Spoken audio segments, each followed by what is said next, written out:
Dan saya sudah meminta untuk segera diadakan rapat. Kita tidak boleh terlambat, kita akan mendahului untuk penetapan UMP-nya.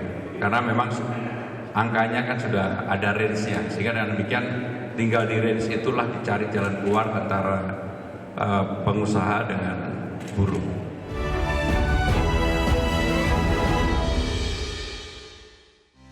Ya, kita beralih ke informasi berikutnya, pemirsa. Gubernur DKI Jakarta, Pramono Anung, memastikan upah minimum provinsi tahun 2026 akan mengalami kenaikan. Penyesuaian angka kenaikan tersebut akan dilakukan dengan memperhitungkan berbagai indikator ekonomi, mulai dari inflasi hingga pertumbuhan ekonomi. Ya, Pramono mengakui telah mendapatkan laporan terkait dengan keputusan Presiden mengenai penetapan UMP. Oleh karena itu, Pemprov DKI Jakarta akan bersikap adil dalam menentukan besaran upah bagi buruh maupun pengusaha. Pramono telah meminta jajarannya untuk segera membahas UMP 2026 agar Jakarta tidak terlambat dalam menetapkan kebijakan tersebut. Saya sudah mendapatkan laporan mengenai keputusan Presiden tentang hal itu. Sehingga dengan demikian pemerintah DKI Jakarta akan menjadi juri yang adil bagi buruh dan juga pengusaha. Dan saya sudah meminta untuk segera diadakan rapat. Kita tidak boleh terlambat, kita akan mendahului untuk penetapan UMP-nya. Karena memang angkanya kan sudah ada range-nya. Sehingga dengan demikian tinggal di range itulah dicari jalan keluar antara pengusaha dengan buruh. Ya, pemirsa, Konfederasi Serikat Pekerja Indonesia meminta gubernur tidak mengubah indeks tertentu yang sudah direkomendasikan sebesar 0,5 hingga 0,9. Ya, KSPI mengancam akan menggelar aksi nasional jika gubernur mengubah indeks tertentu yang sudah direkomendasikan.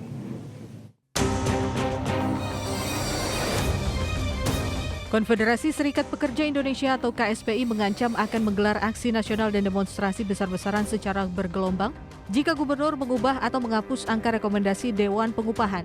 Aksi masif ini bakal dilakukan setelah tanggal 24 Desember atau menunggu pengumuman resmi keputusan para gubernur. Menurut Presiden KSPI Said Iqbal, ancaman aksi tersebut didasari kekhawatiran buruh jika angka indeks tertentu yang sudah direkomendasikan di tingkat kabupaten kota akan dicoret atau diubah oleh gubernur. Said Iqbal menegaskan tuntutan buruh untuk UMP 2026 tetap berada di angka kenaikan 6% hingga 7%, setara dengan indeks alfa di angka 0,9, seperti yang telah ditetapkan Presiden Prabowo Subianto. 0,9 usulan Serikat Buruh. 0,5 jalan tengah yang diambil oleh Presiden. Usulan menterinya itu ditolak semua. Nah, dengan demikian, kami minta catatan yang keempat ini, gubernur jangan merubah angka yang sudah disepakati Dewan Pengupahan di tingkat kabupaten dan kota. Sebelumnya, Menteri Ketenagakerjaan Yasirli memastikan Presiden Prabowo Subianto telah menandatangani peraturan pemerintah tentang upah minimum provinsi 2026. Dalam PP tersebut, pemerintah menetapkan formulasi kenaikan upah yakni inflasi ditambah pertumbuhan ekonomi dikali alfa. Adapun rentang alfa atau indeks tertentu ditetapkan sebesar 0,5 hingga 0,9. Jakarta, Tim Liputan IDX Channel. Ya, pemirsa, Menteri Perdagangan Budi Santoso secara simbolis melepas ekspor produk dalam negeri secara serentak di 8 titik dengan nilai total mencapai 978 miliar rupiah. Ya, tujuan ekspor terbesar di berbagai kawasan, mulai dari ASEAN, Amerika Serikat, Eropa, hingga Jepang, China, dan India. Menteri Perdagangan Budi Santoso secara simbolis melepas secara serentak ekspor berbagai produk dalam negeri dengan nilai total mencapai 58,77 juta dolar Amerika atau setara 978 miliar rupiah.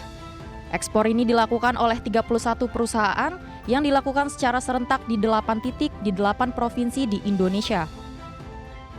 Perusahaan-perusahaan tersebut terdiri dari berbagai skala usaha, mulai dari industri besar hingga UMKM.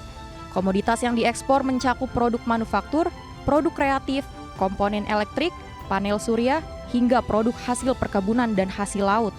Tujuan ekspor tersebar di berbagai kawasan, mulai dari ASEAN, Amerika Serikat, Eropa, hingga Jepang, Cina, dan India.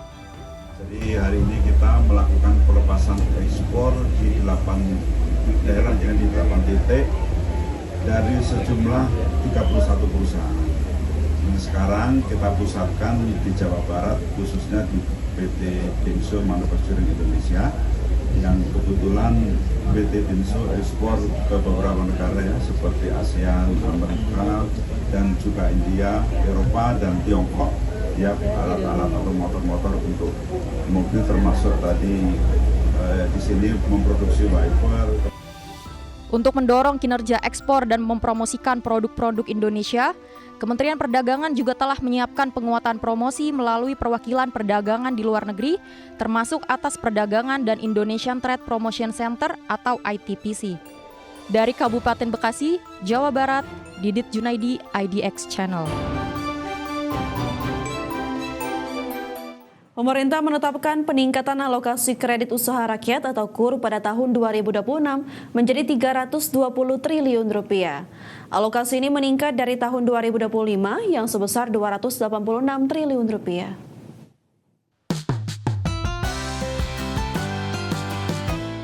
Menteri Usaha Mikro Kecil dan Menengah Maman Abdurrahman menyebutkan pemerintah melalui Komite Pembiayaan menetapkan peningkatan alokasi kredit usaha rakyat atau KUR menjadi 320 triliun rupiah dari sebelumnya 286 triliun rupiah.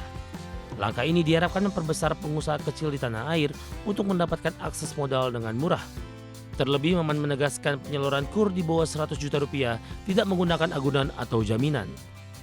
Selain peningkatan alokasi dana KUR, pemerintah juga meningkatkan target rasio alokasi KUR produktif dari sebelumnya 60% menjadi 65%.